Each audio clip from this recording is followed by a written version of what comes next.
Salvation of India வழங்கும் ஜீவ வார்த்தை தேவ செய்தி. Pastor K. Moses Mariappan, Madurai. ஆண்டவருடைய நல்ல நாமம் மகிமைப்படுவதாக. உங்கள் யாவரையும் மறுபடியும் வாழ்த்துவதில் மிகுந்த மகிழ்ச்சி அடைகிறேன். ஒரே ஒரு சிறிய அறிவிப்பை நான் கொடுத்துவிட்டு வேகமாய் ஆண்டவருடைய வார்த்தைக்கு நேராக கடந்து செல்கிறேன். வருகின்ற 27, 28, 29 ஆகிய தேதிகளிலே 3 நாட்களும் 12 மணி நேர ஜெபத்தை நம்முடைய சால்வேஷன் ஆஃப் இந்தியா ஊழியங்களின் சார்பாக சால்வேஷன் ஆஃப் இந்தியா ஆலயத்திலே வைத்து நடத்த இருக்கிறோம். தொலைக்காட்சியிலே பார்க்கிறவர்களே, நீங்கள் யாவரும் கலந்து கொள்ள உங்களை அன்போடு கூட கேட்டுக்கொள்கிறேன். ஒருவேளை வெளியிலிருந்து பார்த்துவிட்டு வர விரும்புவீர்கள் என்றால் என்னோடு வருகின்ற 20ஆம் தேதிக்குள்ளாக தொடர்பை ஏற்படுத்த உங்களை அன்போடு கூட கேட்டுக்கொள்கிறேன். அது உங்களுக்கு தங்குவதற்கு உணவுக்கான காரியங்களை ஒழுங்கு செய்ய உதவியாக இருக்கும் என்பதை நான் அறிய தருகிறேன். ஜெபித்துக் கொள்ளுங்கள். கர்த்தர் உங்களை வருவதற்கு சித்தம் கொள்வாரானால், உங்கள் சூழ்நிலைகள் வாய்க்குமானால் எங்களோடு தொடர்பு கொள்ளுங்கள். நான் இந்த நாளில் என்ன பேசலாம் அப்படின்னு ஆண்டவருடைய சமூகத்தை நோக்கி பார்க்கும்போது, இந்த நாள் 1ஆம் தேதியா இருந்தாலும் கூட வாக்குத்தத்தம் செய்தியை நான் கொடுக்கல. ஏன்னா வாக்குத்தத்தம் ஏற்கனவே நம்முடைய ஊழியத்தில் தொடர்பில் இருக்கிற எல்லா பேருக்குமே வாட்ஸ்அப்பில், ஃபேஸ்புக்கில் எல்லாம் என்ன செஞ்சிடும், போயிடும். அது ஏசாயா 29:19 அடங்கியிருக்கின்ற வார்த்தை. நீங்கள் படித்து ஜெபியுங்கள். ஏன்னா வாக்குத்தத்தை ஒரு நாளும் பொய் சொல்லுகிறது இல்லை. அந்த வாக்குத்தத்தங்கள் தான் இந்த ஊழியங்களை நடத்தி கொண்டிருக்கிறது. ஆனால் அந்த வாக்குத்தத்தத்தை நாம் பெற்றுக்கொள்ளாததற்கு காரணம் என்ன அப்படின்றத நான் கொஞ்சம் உங்களுக்கு காமிச்சு கொடுத்தா நல்லாயிருக்கும். அதுக்காக தான் இந்த ரோமருக்கு எழுதின நிருபம் 4வது அதிகாரம் 19வது வசனத்திலிருந்து நாம் வாசிக்க கேட்க போகிறோம். ரோமர் 4:19 வாசிக்க கேட்போம். அவன் விசுவாசத்திலே பலவீனமாய் இருக்கவில்லை. அல்லேலூயா. நம்ம ஒவ்வொரு மாதமும் ஒவ்வொரு நாட்களும் வாக்குத்தத்தம் எடுக்கிறோம். அதை சுதந்தரித்துக் கொள்வதற்கு நமக்குள்ள என்ன தேவை அப்படின்னா, உறுதியான, பலமான, திடமான, நிலையான விசுவாசம் நமக்குள்ள என்ன வேணும். அதனால தான் விசுவாசத்தில் ஒருத்தன் அப்படி இருந்த ஒரு மனிதரை குறித்து அங்க போட்டிருக்கு. இப்ப வாசிங்க அந்த வசனத்தை விளங்கும். அவன் விசுவாசத்திலே பலவீனமாய் இருக்கவில்லை. அவன் ஏறக்குறைய 100 வயதுள்ளவனாய் இருக்கும் போது தன் சரீரம் செத்து போனதையும் சாராளுடைய கர்ப்பம் செத்து போனதையும் எண்ணாதிருந்தான். கீழே அப்படியே 17ஆம் வசனத்தை வாசிங்க, கொஞ்சம் விளங்கணும். அதுக்கப்புறம் நான் எக்ஸ்பிளைன் பண்றேன். அநேக ஜாதிகளுக்கு உன்னை தகப்பனாக ஏற்படுத்தினேன் என்று எழுதியிருக்கிறபடி அவன் தான் விசுவாசித்தவருமாய் மரித்தோரை உயிர்ப்பித்து இல்லாதவைகளை இருக்கிறவைகளைப் போல் அழைக்கிறவருமாய் இருக்கிற தேவனுக்கு முன்பதாக நாம் எல்லாருக்கும் தகப்பனானார். அவர் அப்படி விசுவாசித்ததனால் இல்லாதவைகளை இருக்கிறவைகள் போல் பண்ணுகிற தேவன், ஒன்றுமில்லாதவைகளை உருவாக்குகிறதில் வல்லமையுள்ள தேவன் என்பதை அவர் அறிந்து, அவருடைய விசுவாசம் எப்படி இருந்துச்சுன்னா, பலகீனப்படாமல் இருந்ததுனால அவர் என்ன செஞ்சார்? இன்னைக்கு முற்பிதாக்களின் தகப்பன் என்று சொல்கிறோம். அவர் எல்லாவற்றையும் எல்லா நேரங்களிலும் எல்லா ஆசீர்வாதங்களையும் சுதந்தரித்து கொண்டதை நாம் பார்க்கிறோம். ஏன் இதை எங்களுக்கு சொல்றீங்க அப்படின்னு கேட்பீங்களா? மாசம் வாக்குத்தத்தம் வருது, வாரம் நல்லா துதிக்கிறோம், கையை தட்டுறோம். ஆனால் நமக்கு என்ன இல்லைன்னா ஒரு மாற்றம் இல்லை. காரணம் என்னன்னா, விசுவாசிக்கிறோம், கொஞ்சம் விசுவாசம் இருக்கு, இல்லைன்னு சொல்ல மாட்டோம். ஆனால் சோர்ந்து போகிற விசுவாசமாய், பலகீனப்பட்ட விசுவாசமாய் இருக்கிறது. மாறாக ஆபிரகாமுக்குள்ள இருந்த விசுவாசத்தை போல அவர் மரித்தோரை எழுப்பினவர் என்பது விசுவாசம் நமக்கு இல்லை. இன்னொரு காரியம், இல்லாதவைகளை இருக்கிறவைகள் போல பண்ணுகிறவர் என்கிற விசுவாசம் நமக்கு இல்லை. ஆனா நான் சொல்றேன், அப்படி விசுவாசம் யாருக்கு இருக்கிறதோ அவர்கள் எந்த சூழ்நிலைகளிலும் எந்த காரியத்திலும் பெற்றுக்கொள்ளாமல் இருந்ததே கிடையாது. உண்மையா சொல்றேங்க. அது எப்படிங்க? அது எப்படி? நான் கண்ணால் பார்த்தா தானே நம்புவேன், காதால் கேட்டால் தானே நம்ப முடியும். அது மனுஷனுடைய காரியத்தில் நீங்கள் அப்படி இருக்கலாம், தவறு இல்லை. ஏன்னா கண்ணால் காண்பதும் பொய், காதால் கேட்பதும் பொய், தீர விசாரிப்பதே மெய். ஆனால் இந்த உலகத்தை அண்ட சராசரங்களை உருவாக்கின தேவன் ஒரே ஒரு வார்த்தையில் வெளிச்சம் உண்டாவதுன்னாரு, அது உண்டாச்சு. ஒரே ஒரு வார்த்தையில் ஜலமெல்லாம் பிரிய கடவுது என்றாரு, ஆச்சு. ஒரே வார்த்தையில் புல் பூண்டெல்லாம் முளைக்கட்டும்னாரு, முளைச்சிச்சு. இதை நீங்கள் பார்த்தீங்கன்னா நீங்கள் இந்த கேள்வி கேட்க மாட்டீங்க. நிறைய பேர் விசுவாசத்தை எதனால விட்டுறாங்கன்னா, விசுவாசம் கேள்வினால் வரும்னு சொல்லியிருக்கல, அதனால நான் கேள்வி கேட்டே விட்டுறேயா அப்படின்னு விட்டுறாங்க. அப்படித்தானையா? அல்லேலூயா. ஆனால் நான் சொல்றேன், உங்கள் கேள்வி நடந்து முடிந்த காரியங்களை குறித்து, தேவன் செய்த காரியங்களை குறித்து, தேவன் செய்ய போகிற காரியங்களை குறித்து விசுவாசமான கேள்வியா இருக்கணும். இத்தனை வாரம் ஆச்சு, இத்தனை மாசம் ஆச்சு, இத்தனை வருஷம் ஆச்சு, இந்த பிள்ளையும் எப்படி ஒரு வீட்டுக்கு போக போறாளோ, எங்கிட்ட நான் அனுப்ப போறேனோ அப்படின்னு சொன்னீங்கன்னா அனுப்ப முடியாது. ஆனா கர்ப்பம் செத்து போச்சுன்னு தெரியும், 100 வயது ஆச்சுன்னு தெரியும், ஆனாலும் அவரை பத்தி போட்டிருக்கு விசுவாசத்தில் அவர் என்ன செய்யப்படலையா? பலகீனமான விசுவாசம் இல்லையா? உண்மையா நீங்க என்ன பார்க்குறீங்களா பிரதர் சிஸ்டர்? நான் நிற்கிறது விசுவாசத்தில் மட்டும்தான். எவ்வளோ பெரிய டிவி, எவ்வளோ பெரிய ஷூட்டிங், எவ்வளோ பெரிய இசை, எவ்வளோ பெரிய நண்பர்களை எனக்கு கர்த்தர் கொடுத்தாலும் உண்மையாக சொல்கிறேன், அவங்க சங்கடப்பட மாட்டாங்க, எங்களோட இருந்து பழகிட்டாங்க, அதனால இது இப்படித்தான் பேசுன்னு அவங்களுக்கு தெரியும். அல்லேலூயா. அப்படித்தானையா?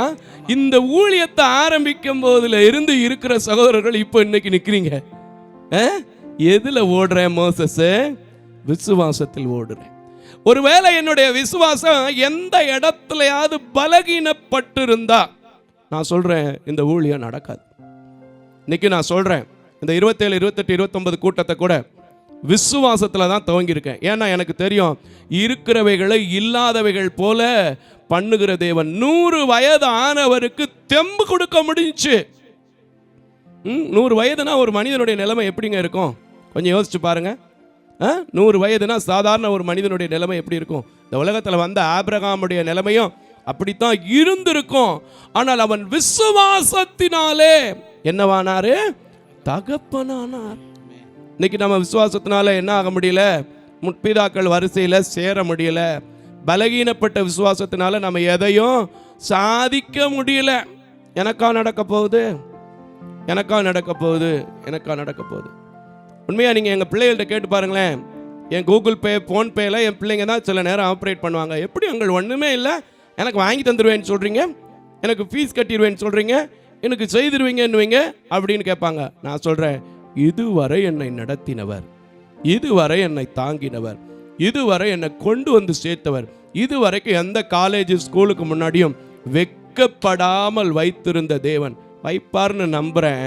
2 கண்ணும் தெரியாத என்ன நடத்துறார். இன்னைக்கு இதை பார்க்குற உங்களுக்கு வேற பெருசாலாம் சத்தியம் வைக்கலுங்க, பெருசாலாம் எனக்கு வைக்க தெரியாது.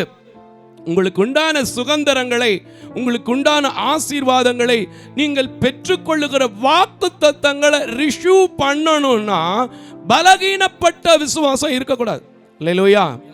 உண்மையை சொல்றேங்க, பலகீனப்பட்ட விசுவாசம் இருந்தால் நம்மளால எதையுமே சந்திக்க முடியாது, எதையுமே நம்ம பெற்றுக்கொள்ள முடியாது. நிறைய பேருடைய வாழ்க்கையில் பார்த்தீங்கன்னா ஒன்றுமில்லாத நேரங்களில் அற்புதங்களை செய்த தீர்க்கதரிசிகள், அப்போஸ்தலர்களை நான் பார்க்குறோம். பிறவி குருடனை, பிறவி சப்பானியை நம்ம பார்த்துருக்குறோம். அவன் கையை நீட்டினவனே என்ன சொல்லுவார்?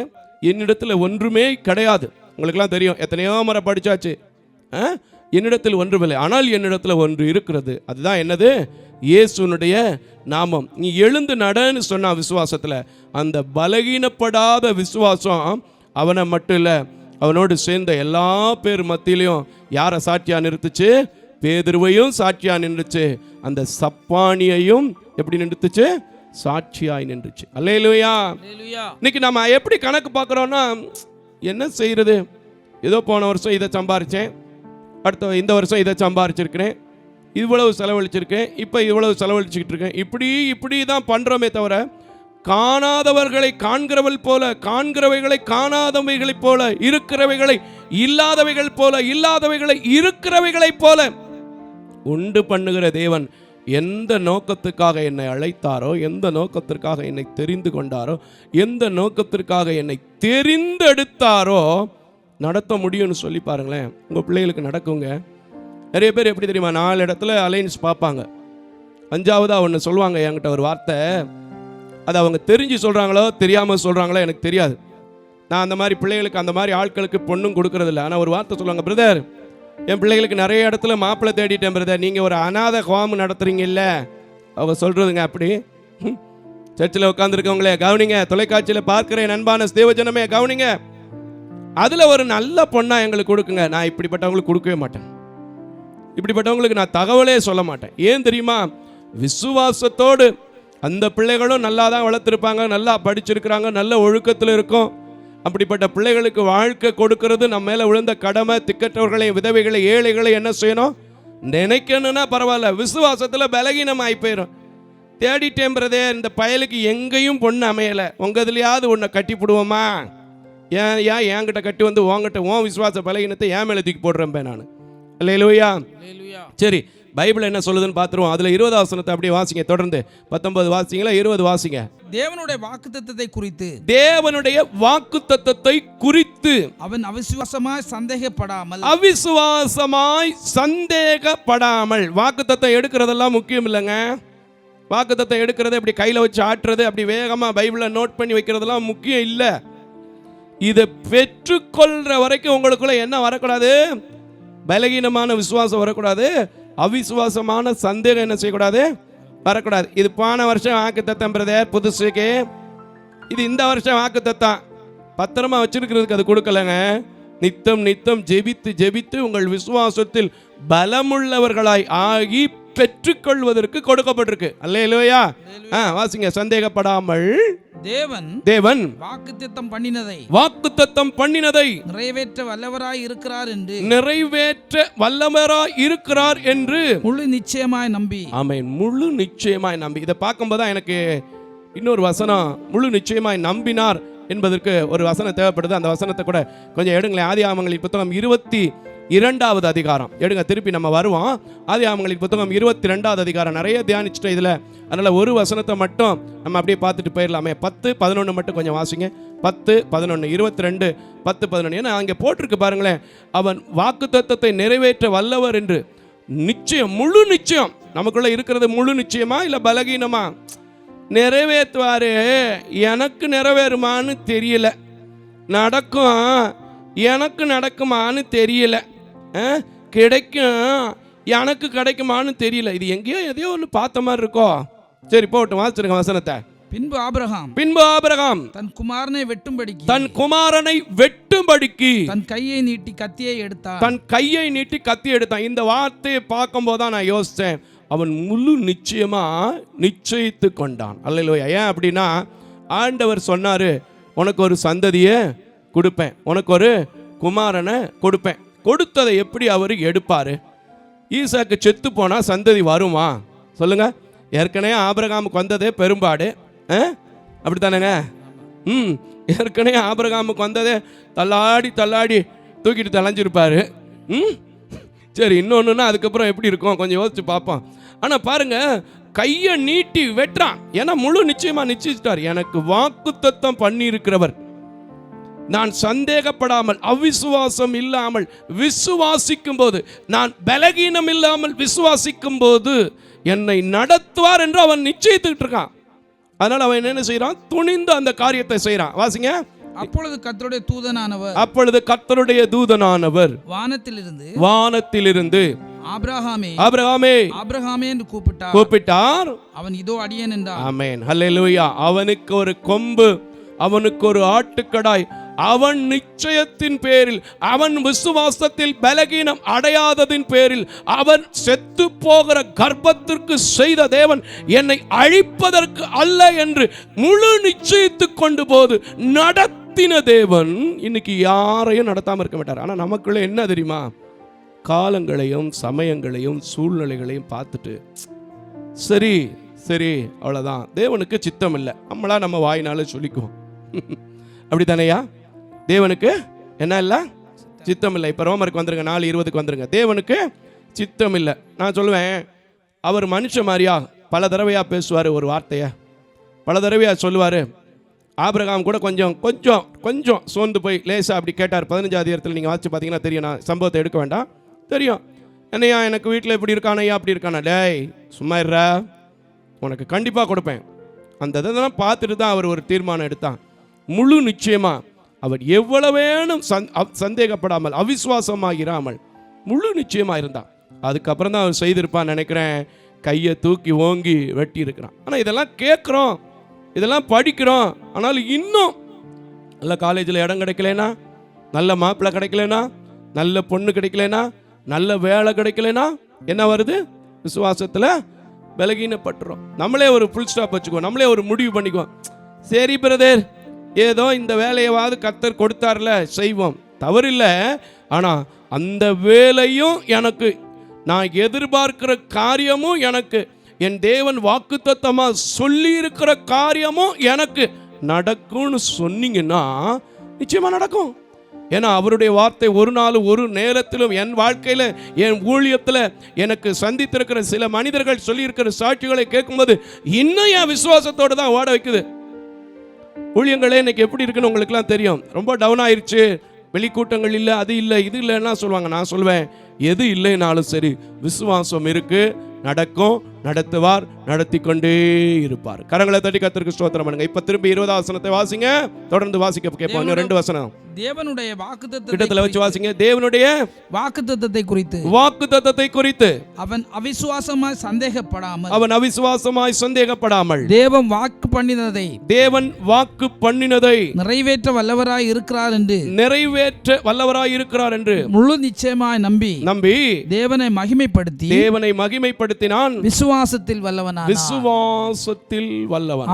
ஆகையால் அது அவனுக்கு நீதியாக எண்ணப்பட்டது. உங்களுக்கு இன்னைக்கு நீதி வரலன்னா, வல்லமை விளங்கலைன்னா காரணம் என்ன தெரியுமா? விசுவாசமும் இருக்குயா, கொஞ்சம் கொஞ்சம் விசுவாசத்தில் பலகீனமும் இருக்குயா. அதில் இன்னொரு பதில் சொல்லிக்கிறோம், நம்ம ரொம்ப பெருமையாக சொல்லிக்கிறோம். என்ன செய்யறது பிரதர்? ஆவி உற்சாகம் உள்ளது, மாம்சம் என்னது சொல்லுங்க பிரதர், பயமா இருக்கா? சாப்பிடும்போது பலகீனமாக இருக்குன்னு சொல்ல மாட்டீங்க. இந்த கடைக்கு போமா, அந்த கடைக்கு போமா, அங்கே நல்லா இருக்காதுண்ணே, இங்கே வாங்க, இங்கே போவோம் தம்பி. ஆனால் செவிக்கும் போது, துதிக்கும் போது, காத்திருக்கும் போது மட்டும் மாம்சம் பலகீனம் உள்ளது. அல்லேலூயா.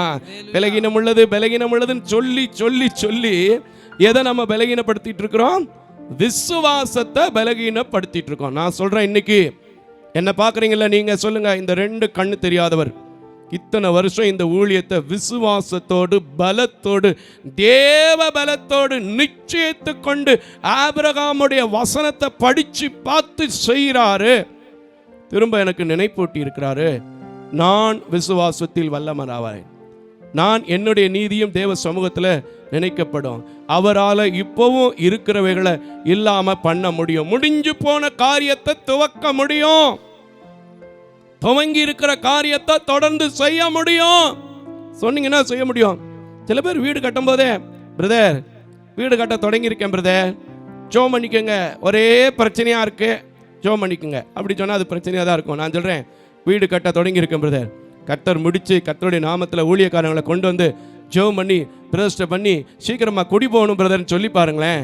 நிச்சயமாக சொல்கிறேங்க, கர்த்தர் உங்கள் விசுவாசத்தை பலகீனப்படுத்த மாட்டார். ஆனால் நிச்சயிக்கணும், இது நடக்குங்கிறது நிச்சயிக்கணும்.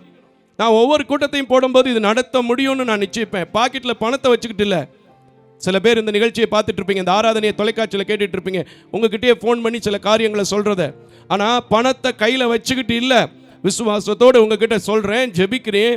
ஒரு சிலர் இதில் பெற்றுக்கொண்ட நன்மையை நிமித்தமாய் தேவனுக்கென்று விதைக்கிறீங்க, இந்த ஊழியம் நடக்குது. அப்போ நீங்கள் என்ன செய்யணும்? இந்த மாதம் வாக்குத்தத்தம் எனக்கு என்ன சொல்லியிருக்கோ அது நிறைவேறும், புத்தகத்துக்குள்ள ஒளிச்சு வைக்கிறதுக்கு இல்லை. நான் விசுவாசத்தில் வல்லவனாக வேண்டும், நான் நீதிமானாய் மாற வேண்டும். ஆபிரகாமை போல முற்பிதாக்களின் தகப்பன் என்று நினைவு கூறப்பட்டதை போல, செத்து போன கர்ப்பத்தில் அற்புதம் நடந்ததை போல என் குடும்பத்தில் நடக்கும்னு சொன்னால் நடக்கும். நம்ம என்ன செய்யறது தெரியுமா? சூழ்நிலைகளை பார்த்தே சோர்ந்து போய் வெக்கப்பட்டு தலை குனிஞ்சு அப்படியே நிற்கிறோம். இன்னொரு மனுஷன் வேதத்தில் அவர் சொன்னதை அப்படியே விசுவாசிச்சு போனான். என்ன நடந்துச்சுன்னு கொஞ்சம் பார்ப்போமே. தெரிஞ்ச சம்பவம் தான், தெரியாதெல்லாம் கொண்டு வர முடியாது. யாராவது ஒருத்தர் 66 புத்தகத்தை தவிர வேற எங்கேயாவது இருந்து வெளியிலேருந்து கொண்டு வர முடியுமா வசனத்தை? அப்படியே கொண்டு வந்தால் அது வேற. புத்தகத்தை எடுக்கிற நேரமே முக்கால்வாசி நேரம் கதையில் ஓட்டிக்கிட்டு இருக்கு சில கேஸு. சரி, எடுத்துக்கங்க. 1 ராஜாக்களின் புத்தகம் 17வது அதிகாரம் எடுத்துக்கொள்ளுங்க. நல்லா இருக்கும் பாருங்க. ரொம்ப தெரிஞ்ச ஒரு சம்பவம் தான், ஆனால் சொல்லப்பட வேண்டிய காரியம் அங்கே ஒன்று இருக்கு. ஏன்னா விசுவாசத்தில் பலகீனம் இல்லாத விசுவாசத்துக்கு இன்னொரு சாட்சி உங்களுக்கு கொடுக்கணும். பலகீனம் இல்லாத விசுவாசம், அவிசுவாசம் இல்லாத விசுவாசம், நிச்சயித்து கொண்ட விசுவாசம், நடத்துவார் என்கிற நிச்சயம் இருக்கணும். என்ன இங்க இருக்கு. நான் பார்க்கிறேன் பாருங்க பைபிள்ல. 4வது வசனத்தை வாசிப்போம். அந்த ஆற்றின் தண்ணீரை குடிப்பாய், அங்கே உன்னை போஷிக்க காகங்களுக்கு கட்டளையிடுவேன். இந்த வார்த்தையெல்லாம் நம்மளால விசுவாசிக்க முடியுமா? ஓயா, அங்கிட்டு தட்டில் சாப்பாடு ஓட்டாலே வயிறு நிறைய மாட்டேங்குது.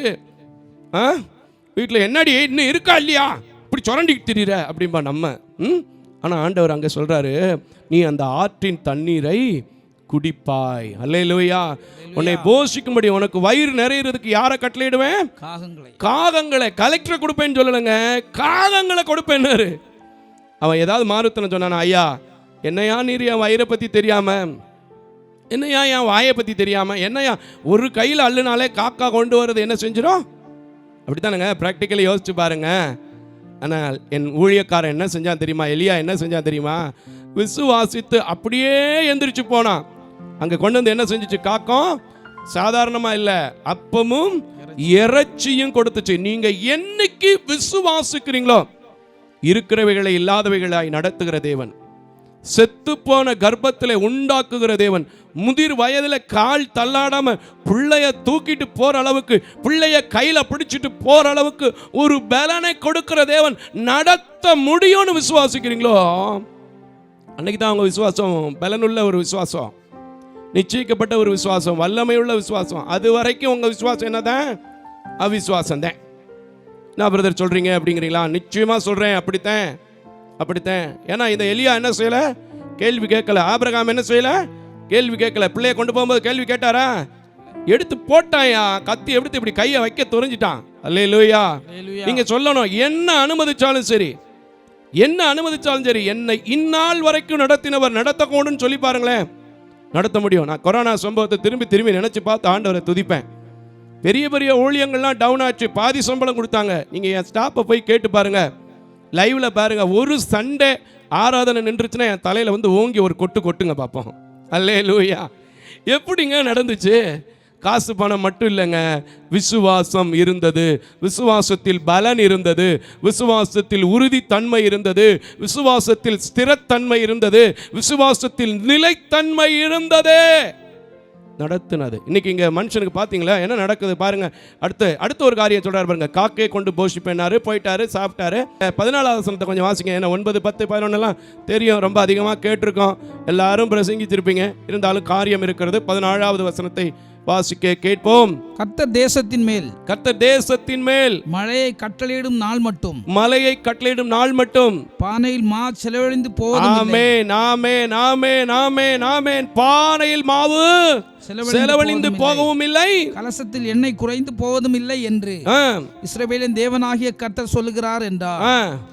அவள் போய் கரெக்ட் தான் எலியாவின் சொற்படி செய்தாள். அவளும் இவனும் அவள் வீட்டாரும் அநேக நாள் சாப்பிட்டார்கள். ஆமென். நான் சொல்றேன், உங்க விசுவாசத்தில் பலகீனம் இல்லாமல் இருந்தா, உங்க விசுவாசத்தில் அவர் வல்லமை விளங்கும் என்கிற நிச்சயமான நம்பிக்கை இருந்தா, அந்த முதிர்வயலை நடத்தின தேவன், இந்த விதவையை கொண்டு எலியாவை நடத்தின தேவன் என்னை நடத்தக்கூடும் என்று சொன்னார்.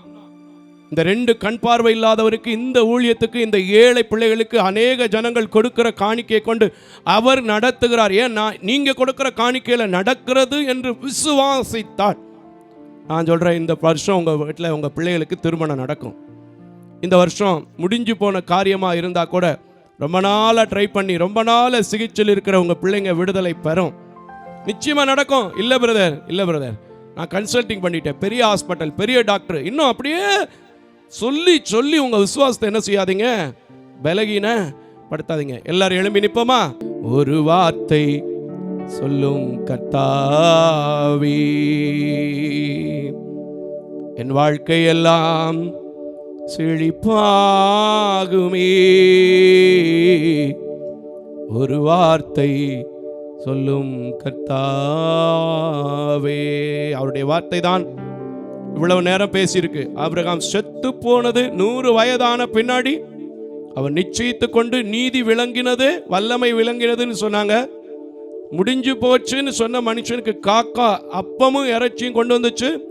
கண்ணே தெரியாத என்னை கொண்டு இத்தனை காரியங்களை கர்த்தர் செய்கிறத நீங்க வாட்ஸ்அப்ல, யூடியூப்ல, டிவி நிகழ்ச்சியில பார்க்குறீங்க, சபையில பார்க்குறீங்க.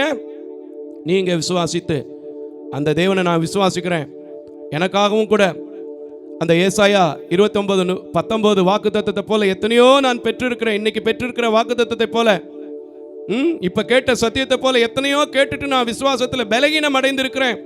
இப்ப பலகீனங்கள் எல்லாம் இறக்கி வச்சு எனக்கு ஒரு வார்த்தை சொல்லும், எனக்கு ஒரு காரியத்தை செய்யும், மாறாவின் கசப்பு எனக்கும் மாறும் என்று நம்பும் போது எனக்கு செய்யும் சொல்லி கேட்க போறேன். எல்லாம் ஆண்டவர்கிட்ட சொல்லி ஆண்டவர்கிட்ட கேட்போமா, ஆண்டவரே நான் விசுவாசத்தோட வாழ்வதற்கு, நான் விசுவாசத்தோட பலப்படுவதற்கு, நான் விசுவாசத்தில் எல்லாவற்றையும் சுதந்தரித்துக் கொள்வதற்கு, நான் விசுவாசத்தில் எல்லாவற்றையும் இழந்ததை பெற்றுக்கொள்வதற்கு, அன்றைக்கு கடைசி நேரத்தில் வெட்ட போன நேரத்தில் உம்முடைய தூதர்களை கொண்டு பேசின தெய்வமே, நீ சொன்னதன்படி காக்கைக்கு போதித்து காக்கையை வழிநடத்தி காக்கையை கொண்டு போய் அந்த மனிதன் இருக்கிற இடத்துல அப்பமும் இறைச்சியும் கொடுக்க வைத்த தெய்வமே, செத்து போனவனை தூக்கி போட்ட பிறகு செத்து போனவனிடத்திலிருந்து ஒரு வல்லமை புறப்பட்டு போய் எலும்புகளினால் உயிரடைந்த வல்லமையின் தெய்வமே, இன்றைக்கும் இந்த நிச்சயத்தோடு ஊழியம் செய்கிற இந்த ஊழியக்காரனை நடத்துகிற என்னை கூட ஆண்டவரே, இதை பார்க்கிற என்னையும் கூட என் குடும்பத்தில் கடன் பாரத்திலிருந்து அப்பா நான் விடுதலை பெற எனக்கு உதவி செய்யுங்க. என் பிள்ளைங்களை ஹையர் ஸ்டடீஸ் படிக்க வைக்க எனக்கு உதவி செய்யுங்க. அப்பா நான் செய்துட்டு இருக்கிற பிஸ்னஸை நல்லா செய்வதற்கு எனக்கு உதவி செய்யுங்க. மாசம் மாசம் மருத்துவ செலவுகளுக்கு நான் அலைஞ்சிட்டு இருக்கிறேன். இனி நான் அலைந்து தெரியாதபடிக்கு அன்னைக்கு அதே விதவையின் வீட்டில் அற்புதம் நடந்ததை போல என் வீட்டில் ஒரு அற்புதம் நடக்கட்டும்னு கேளுங்க.